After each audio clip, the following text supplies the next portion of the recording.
So, by the title of this video, it's a story time, and my first story time, okay? So, you better keep mother bloop bloop bloop watching. So, we having our breakfast down here, you know, we got some, what we cooked before, you know, you saw what I cooked, some bacon pancakes, I love them, my fave, and I got my butter syrup, and I got my Kool-Aid right here, and then I got my sister and my daughter, featuring them. She's asleep. Yeah, she's sleeping right now, so yeah, let's get started with the video. I still have on my night clothes, so you know, don't mind me, like my cute earrings too. So anyways, this is about the time when our car blew up. Not blew up, it didn't blow up like, you know, but it caught on fire. Dang, Brittany, okay. Sorry. So, we're living in this. I was 13 years old around at this time. I'm 20 now. I was 13 years old when this happened, and my sister, she was 4. My other sister was 6. My other sister were 18, and then my mom. I don't know how old she was, but my mom. She was young and fine, may I say. So we didn't have a car at this point. You know, we're already at a low point in our life at that time, and so we didn't have a car. And then there was this car for sale in our apartment that we're living in, and then I found out who the guy was who was selling the car, and we became good friends with his family, and he became good friends with our family. So he ended up selling us the car for $200, but he didn't know what the key was to the car, so we had to install a whole engine. But he sold us the car for $200. I mean, that was a steal. It can never get no better than that. A whole car for $200, you know. So of course the car had a few problems on it, but we had no car at all, so we were willing to fix it for $200. Like, come on, $200. So we got the car, whatever, got the ignition changed, got the key, all this and that, and then we took it out, and time went on, and the guy who would get the ignition, he was like our regular mechanic, and he fixed on the car every time we needed to get it fixed on. So one day we went to the yeah, I'm gonna get to that. And then so we're going to the store, and when we were at the store, we heard something metal scraping underneath the car on the ground, and so we didn't know what it was. So we got pulled over to see what it was, and it was like this metal rod looking thing hanging down from the underneath the car, and we didn't know what it was. And so we called our mechanic, and he came over to us because he's mobile or whatever. So he came over to us and he fixed it. We don't know what he did, and we don't know, so he fixed it, and that was that. Well, my older sister wanted to come home from college for a little bit with us. I'm so sorry I keep yawning, y'all. I am so sorry. So she wanted to come over with us from college, and so we went to go pick her up, and when we went to pick her up, we're on our way back home. It was already nighttime by this time, and so we went to go pick her up, and whenever we went to go pick her up, everything was fine with the car. It was a Chrysler 200 convertible. Why did I say 200? Oh, it was a Chrysler something. I know it was a Chrysler, and it was a convertible, and it was an older car. Remember, like 2000, and it had a lot of weather damage to it. The back seat, we didn't know this until this day, when the car caught on fire. This is the day we found all this stuff out. But the back seat of the car was full of water, and so whenever you sat down, your butt would get soaking wet. And so yeah, and then so we found that out that day too. So then we're on our way back home. It was already nighttime, and so we're going back home, and we're literally less than a mile away from our house, and we had to go up this hill. It wasn't like a big old tall hill, but it was pretty slanted. We got midway up the hill and the car turned off. It just turned off.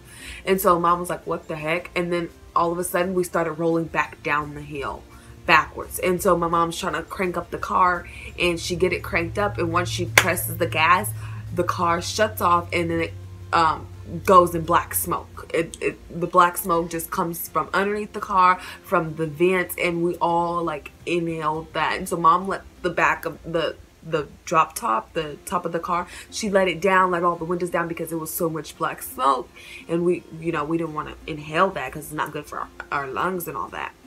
So she let the window down or whatever, and then me and my older sister were like, Mom, let us try to push the car out of the way, because it wasn't starting back up. We were like, let us push the car out the way, or let's just try to push it up the hill. My mom was like, no, y'all can't, the car is too heavy. I was like, but let us try. She's like, this car is too heavy. If it was a different car, y'all could have, but this car is just too heavy. So Mama just started up the car, and we just kind of like, the car just putted up the hill. And so when the car went up the hill, it was like a T. It was like a T. It was the street right here, street over here, and the street over here. But the street in front, there was no street in front. It was a stop sign. It was a stop sign on this part of the street, but this way the cars can go. So we have to look both ways, and then a stop sign. Then over here on this side of the road, I hope y'all can see my imaginary map right here, y'all. So this side of the road was just a big ass field. It was just a big old field, and so there was like cars coming this way. It was, mind you, it's like maybe 1 o'clock at night, but it was cars coming this way, cars coming from behind us, cars going and turning this way, cars coming from behind us going around, and we're just stuck in the middle of the street. Then a car comes from this way. Like, there was no cars coming from this way, but they're all going from behind us and coming from over here. Y'all see my imaginary cars now? You'll see them? Okay. And we're right here.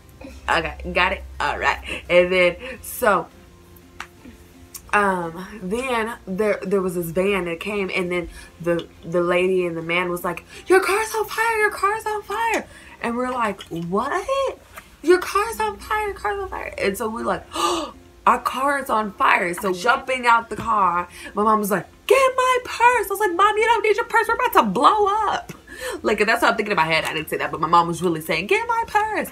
So I'm trying to, like, whenever you get into panic, it's like the worst time. Like, you panic and you can't get anything done. Like, when you're in a rush, everything happens that is like stopping you from rushing, and you can't even rush because everything keeps happening. It was kind of like one of those moments. So like I was trying to take off my seatbelt, and I took off my seatbelt, and I was getting ready to jump out the car, but my sister was in the car, and so I'm like I'm panicking because I'm like, oh shit, I have to hurry up, and I couldn't, and I was trying to take off her seatbelt. My seatbelt wouldn't come off. Yeah, and I couldn't take it off, and then my older sister, she comes and she just yanks her out the car, and I hear the seatbelt goes bing, and then the belt just goes, and I'm pretty sure she broke that seatbelt.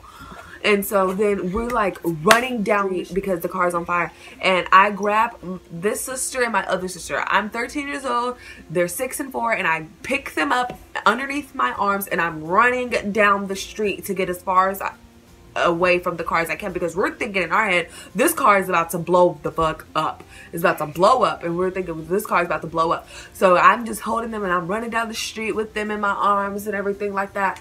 And then we're like telling the cars, like, there's cars stopping and like getting out. We're like, back up, the car's on fire, the car's on fire. And we're trying to call 911. And then all while this is happening, I needed to pee extremely bad, and I had just bought me some new Jordans, some new pants. You know, I was fly, I was looking cute, like a whole bunch of snacks, you know. Forget the snack, I was looking like a damn entree, you feel me?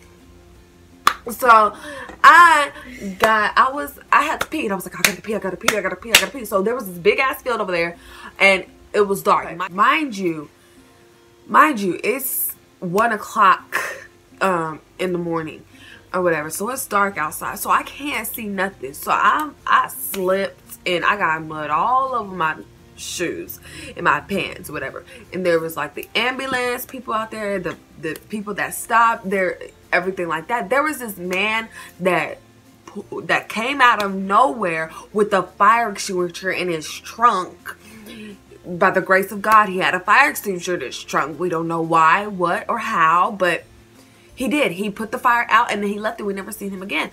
Well, I end up peeing on myself because I didn't want to pull down my pants in front of everybody. Actually, I couldn't get them down. I was so nervous. So I peed on myself. And then these people, the people that told us that your car is on fire, they're like, you and the kids can come and sit in our car. I was like, oh, Lord. I just pissed my pants and I'm about to sit in these people's car. They was like, come on, sit in the people's car. I get in the car and I'm just sitting there and we talking and stuff, and I just feel like horrible because I peed on myself because I was so nervous and I didn't know what to do and all this and that. Well, that was pretty much it. And then so the fire department people, we called 911 and they were on the phone. They were telling us, y'all need to calm down. Y'all need to calm down. Ma'am, you need to calm down. Your car is not gonna blow up. You need to calm down. Calm the fuck down. You're fine. So what? Your car's on fire. You're not even fucking here. This car has fire underneath it. We about to blow the fuck up. What do you mean? What do you mean? Because y'all are tripping that your car's not gonna blow up, and we're like, but it's a fire though. It's a fire. They're like, you need to calm down though. You need to calm down. So yeah, I was like, what? And then so they put the fire out, whatever.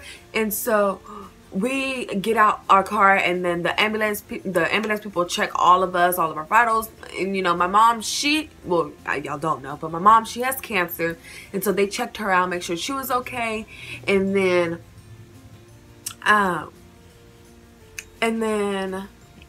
what happened? Oh, we checked everybody out, and then one of the sheriffs came and picked us up and took us home in a sheriff's car.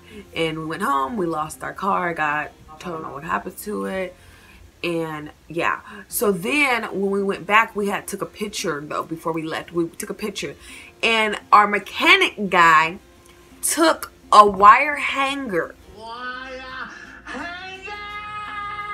and hooked it to whatever that metal piece was. He took whatever that metal piece was underneath the car, and he hooked it with the wire hanger onto the car.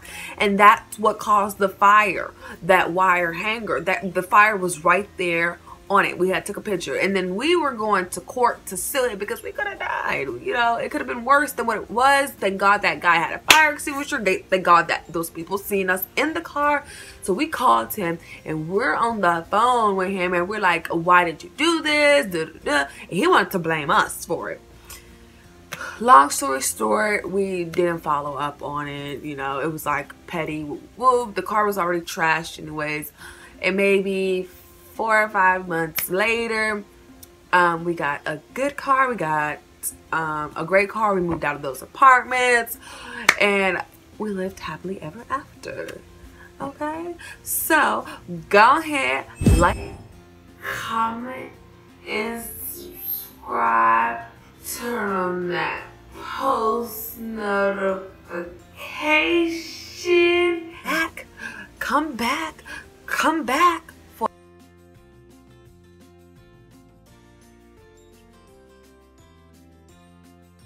another video. All right.